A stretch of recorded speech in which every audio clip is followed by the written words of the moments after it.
చరిత్రను మలుపు తిప్పిన దీక్ష. కేసీఆర్ సచ్చుడో తెలంగాణ వచ్చుడో అని పిలుపునిచ్చి తన జాతి విముక్తి కోసం చావునోట్లో తలబెట్టిన సాహసికుడు కేసీఆర్.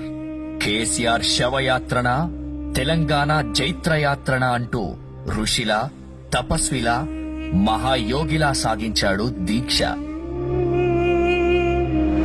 కేసీఆర్ ఆమరణ దీక్ష ఊర్లను ఉరకలెత్తించింది, పట్టణాలను పరవళ్లు తొక్కించింది, యూనివర్సిటీ ప్రాంగణాలను ఉర్రూతలూగించింది, గుడిని, బడిని, మడిని జై తెలంగాణ నినాదంతో ఏకం చేసింది.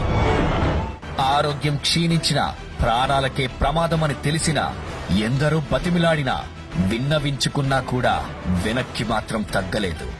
ఆత్మగౌరవ విశ్వరూపం చూసి, కేసీఆర్ పట్టుదల చూసి పార్లమెంట్లో ప్రకంపనలొచ్చాయి. ఢిల్లీ దిగొచ్చింది.